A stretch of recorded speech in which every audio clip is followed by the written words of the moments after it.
Hi, and welcome back. This strategy uses reinforcement learning to train a trading AI agent on historical data. I have chosen the EURUSD hourly time frame for today's example. The model showed an increasing equity on learning data and acceptable learning rate. In other words, we're trying to make an AI model that reads historical data, applies trading operations, and learns from winning and losing trades in order to come up with the best trading pattern, pretty much like a human would learn trading. You can download the Python code used in this video from the link in the description. Feel free to explore the files and use them in your own experiments. But first, let's summarize briefly how reinforcement learning works. Reinforcement learning relies on 5 main concepts. The agent, in this case, it's the one or the model making trading decisions, putting long and short positions, and setting stop loss and take profit distances. The environment where the agent operates, the action or the actions that can be taken by the agent. Then depending on the result of an action, the agent receives a reward that can be either positive or negative with different values. One more concept is the policy, which is the agent's strategy or mapping from different states of the environment to actions. In other words, it's the decision patterns learned so far by the agent, considering the current environment state. If you are familiar with reinforcement learning, this will be a model-free approach where the agent learns directly from experience or trial and error in the environment. Think about it as training a dog to complete certain tasks. Every time the dog does well, it will receive a reward, and if it doesn't, then either the reward is null or it can be also negative. Of course, AI agents don't have this intrinsic motivation for the reward, so they can be coded in a way to maximize the reward value. In other words, if the agent receives more reward doing action A, then this action will be attributed the highest probability in the future.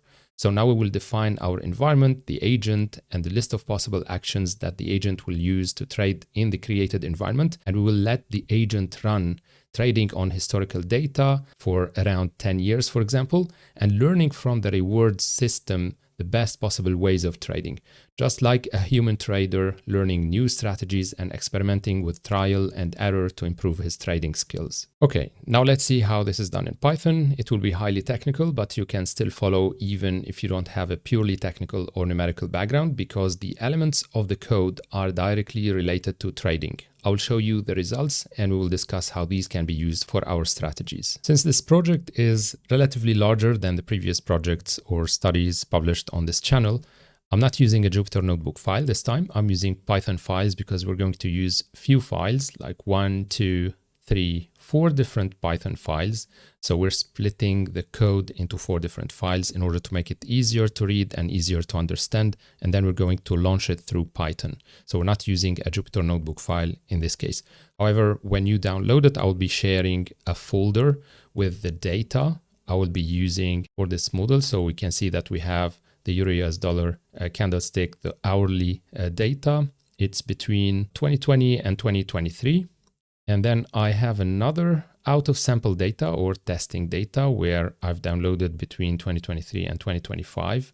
So this is the data on which we're going to test the model after we have trained it on the previous 3 years. I'm going to start with the indicators.py file. So that's a Python file. I'm using pandas and pandas technical analysis. It's just defining one single function here, load and preprocess data. It takes a CSV path, so the path for the CSV file. We're going to read underscore CSV using the path, clean the data, somehow sort the index, add some technical indicators, the RSI 14, moving average 20, 50, and the ATR. The moving average 20 slope as well, so that's just the difference between 2 consecutive rows. It's not really the regression slope on 3 or 4 rows, so it's not really the slope. It's just a difference between 2 consecutive moving average values. And then we're dropping the empty values or the empty rows. We return a data frame with few additional indicators. And this is where, if you intend to improve this code, this is where we can add some additional indicators and some custom indicators. Maybe you don't want to use the classic indicators. Maybe you want to add your own. But I mean, this is where we can do it. It's in this file. You can define whatever indicators you want as functions here, and then use them to return the data frame with these indicators. Now we can define the trading environment, and this is done using importing gem and NumPy because we're going to use it for numerical analysis or numerical operations. And from Gym, we're also importing spaces, the observation spaces, and the action spaces. So these are basically defining the actions that are allowed for the agent. And I'm defining a class named Forex Trading Environment that inherits from gym.environment class, because this is how I want to create the environment, by inheriting from the package Gym. We define the constructor.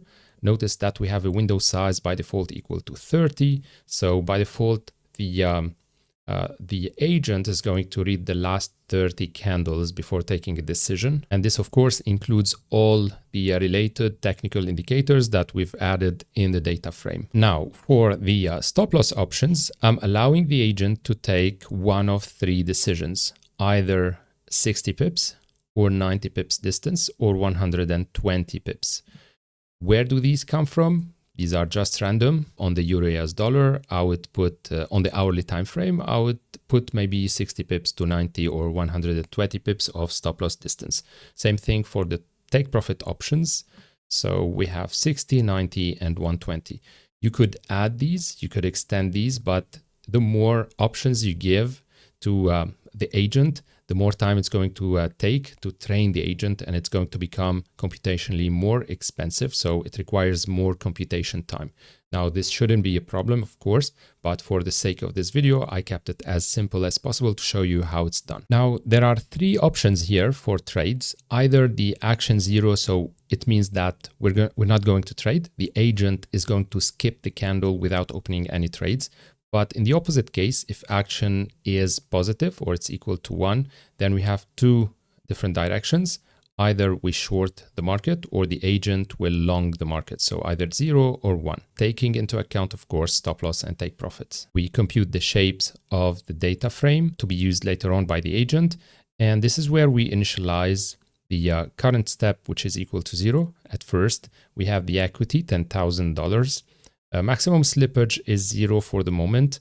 Then we have the positions list is empty at this point. And at the end, I would like to plot the equity curve. So we're going to log the equity curve values and the last trade information. The function within the class named getObservation is simply to return the last window size. Remember that we took 30 by default, 30 rows. So the agent is going to read the last 30 rows, but also the number of features. So the shape is going to be window size. It's a NumPy array, by the way. So it's two-dimensional NumPy array with the window size and also accessing all the features available on the data frame. It also takes care of the edge case at the beginning of the data frame when we don't have enough history.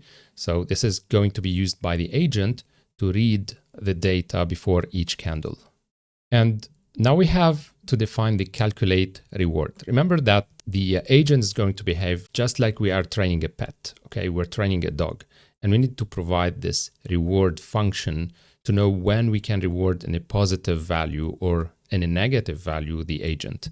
In this case, we're going to use the profit and loss for each of the trades. So if the agent opens a long position, for example, or any trade, and the result of profit and loss is positive, the reward is going to be positive, and it's also proportional to the profit and loss value. And that's why at the end of this function, the reward, which is the returned value, is the profit and loss times 10,000, because it has to be adjusted to the number of pips from the EURUSD price. In the opposite case, if it's a loss, so if it's negative, in this case, we're going to return a reward that is negative. Now, since the data is processed in candles, you might have this extreme case where one candle touches the stop loss and the take profit at the same time. We don't know, since we're not using tick data, we don't know which of these levels were touched first, were triggered first. So we don't know if the trade was a loss or a profit. In this case, just to be on the safe side, we're going to consider it a loss. So we don't cheat our way around.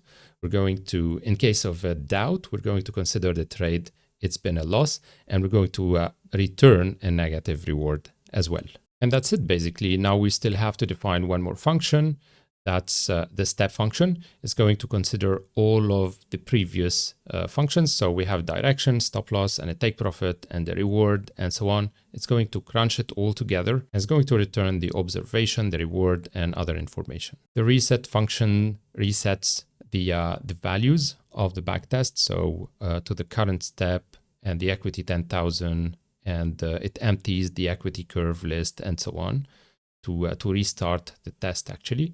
Then we can render the equity curve using the render function. So that was our trading environment.py. Now to train the agent, we're going to use all of these functions and classes to make it happen. So we're going to import from stable baseline 3, the PPO, that's the model we're going to use to train the agent. And if you are coming from data science, AI, or reinforcement learning, and you are a bit familiar with these, this is a model-free approach. This means that the agent is going to learn directly from the environment. We don't have the whole environment map in front of us, and we're asking the agent to learn from the map. It's actually going to interact step by step with the candles, with the historical data, trial and error, and is going to adjust the parameters when it's progressing through the data.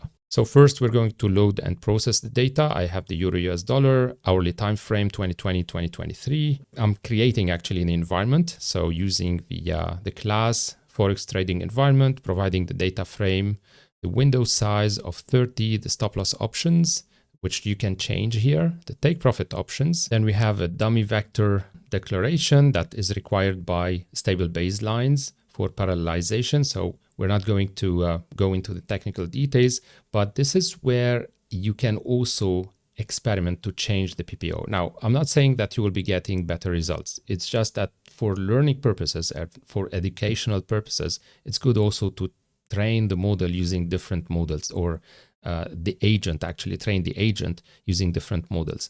The PPO is actually one of the best suited models for this case, for financial trading. Simply because this is a very noisy and continuous data. So we assume that the data is flowing continuously. The agent is going to receive data live from the market, and it will build its skills trading live on the market, checking whenever we have a loss, whenever we have a winning trade, and so on. So it's kind of acquiring this experience. And in this case, PPO works well. Then we're going to train the model. So using model.learn, the total time steps actually is 50,000. You might want to adjust this one as well. If you increase it, it's going to train the model more in a better way, but it requires also additional computational power. Then we can save the model as model_EURUSD, and that's the zip file you can see here. I've already run and trained the model, and I've saved it here for later to be used. And at the end, we print model saved successfully. Then we can evaluate or test the model. So we're going to reset the environment. The equity curve is empty again. And then we're going to try to use the model to predict values using the observation space. We don't have any stochastic operations included, so that's deterministic. And for each step, we're going to apply the action, buying or selling, and so on.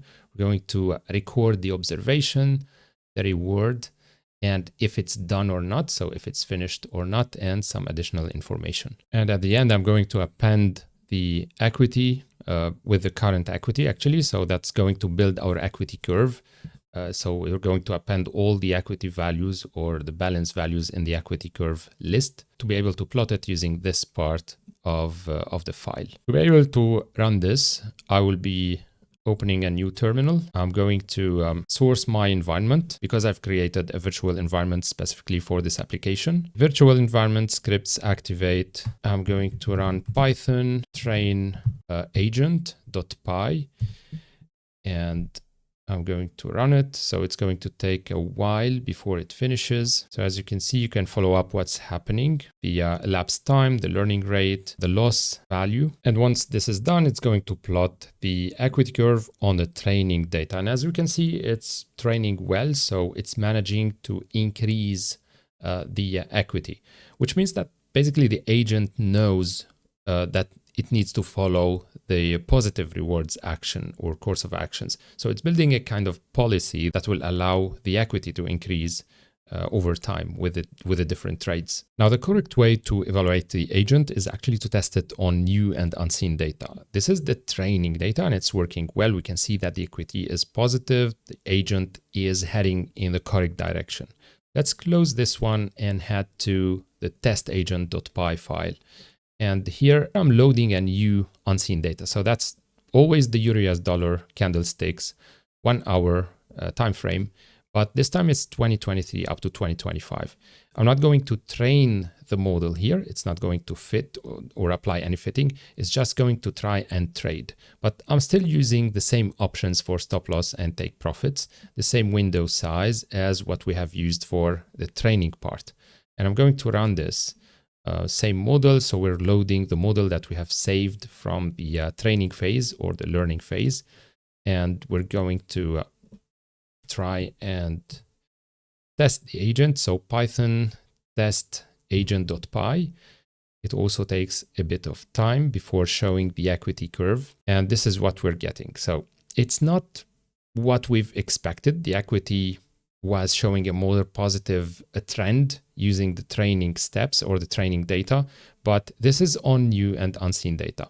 It's not very bad either, because to be honest, we didn't provide much for the agent. So these are barely few technical indicators. These are classic technical indicators, 2 moving averages, the RSI, the ATR, and what we're calling a slope, which is not really a slope. We didn't apply regression. This is just to show you an example as simple as possible, actually just for the sake of this video.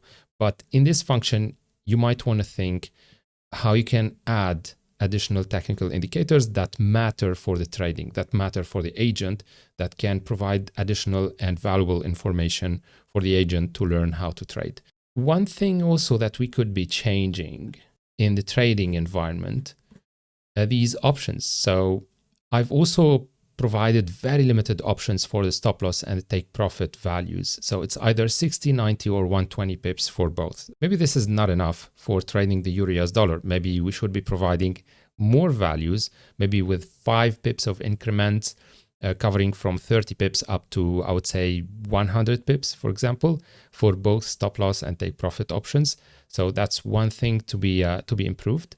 Also, when we were training the agent, we used 50,000 time steps. Maybe the agent is overfitting. We could try to fit it with 10,000 steps, for example. So now if I'm interrupting and retraining with 10,000 steps, I'm going to show you, let me save it first. So I'm going to show you the effect of this small parameter. So I just switched from 50,000 time steps of training down to 10,000 time steps. And this is the training equity again. It's working well. Now we can test the model. The equity that we're going to get is slightly different. So as you can see, it's kind of positive at first. It's not as positive later on and so on. So sometimes you might get the set of parameters that will allow you to train the model, but then test it also on unseen data, and you can still have this positive equity trend even when you are testing on unseen data. So as you may have noticed, there's a lot of options that we can still use to improve the trading agent potential.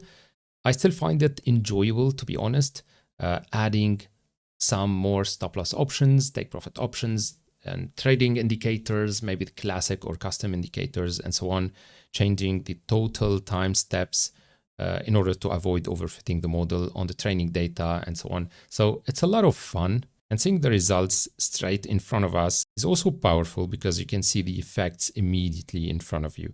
And that will be it for this video. I hope you guys liked it and found the information helpful. I've been receiving lots of requests recently. Why don't we use the reinforcement learning in trading? As you may have noticed, it's very powerful. It has a lot of potential, but it's not as simple to fine tune as well because you have a lot of noise in the trading data. So this is the nature of the market.